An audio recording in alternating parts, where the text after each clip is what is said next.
દરેક નીતિની સામે કાયદાની રીતે ઊભો રહેતો SSK ન્યૂઝ ચેનલ।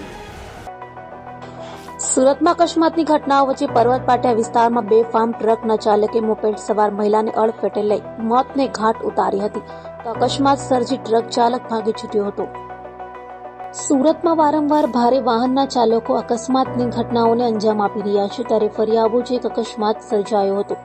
સુરતના પર્વત પાટિયા વિસ્તારમાં આવેલ રોકડિયા હનુમાન મંદિર પાસેથી મોપેડ લઈ પસાર થતી પર્વત પાટિયા ગાયત્રીનગર ખાતે રહેતી નેહાબેન ડાગાને ટ્રક ચાલકે ટક્કર મારી હતી, જેને લઈ મહિલા નેહાબેન પટકાતા ગંભીર ઇજાઓ થતા ઘટના સ્થળે જ મોત નીપજ્યું હતું તો અકસ્માત સર્જી ટ્રક ચાલક ભાગી છૂટ્યો હતો। જ્યારે બનાવની જાણ થતાં પોલીસ કાફલો સ્થળે દોડી ગયો હતો અને લાશનો કબજો લઈ PM અર્થે સિવિલમાં ખસેડી તપાસ હાથ ધરી હતી।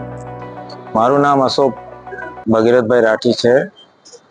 સર, આ કઈ જગ્યા પર ઘટના બની હતી અને શું ઘટના બની હતી? મારી પાસે મારા બનેવીનો ફોન આવ્યો કે સિવિલ હોસ્પિટલ પહોંચો કે નેહાનો એક્સિડન્ટ થઈ ગયો છે ને જાણકારી મળતા જ મેં માર્કેટથી સિવિલ હોસ્પિટલ આવ્યો ને અહીંયા આવીને જોયું તો કીધું કે રોકડિયા હનુમાનજી પાસે એક્સિડન્ટ થયું છે।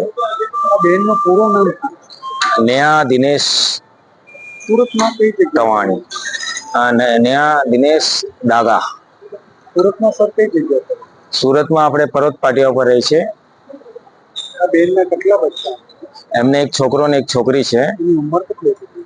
છોકરો CA માં ભણે છે ને છોકરી પણ ભણે છે। તે બેનની ઉંમર કેટલી? બેનની ઉંમર 44 જેવી છે। આ બેન શું કામ કરતી? ગૃહિણી છે।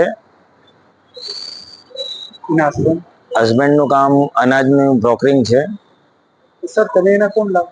મારી માસીની છોકરી છે। સર, જે ટ્રક વાળાએ ઠોકી દીધું છે એ પકડાઈ ગયું છે? કહે છે પોલીસ વાળા કે એમને પકડી લીધેલો છે। હવે સર, તમારી કઈ માંગ છે સર?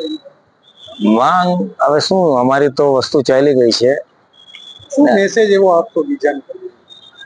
એક સરસ મેસેજ શું આપતો? સરસ મેસેજ હવે શું આપીએ? રોડ રસ્તા ખાડા ખોપચા છે ને એના પછી પણ આ બધું ચાલે છે ને હવે ને હેલ્મેટ પહેરવો ખૂબ જરૂરી છે। દરેક નીતિની સામે કાયદાની રીતે ઊભો રહેતો SSK ન્યૂઝ ચેનલ।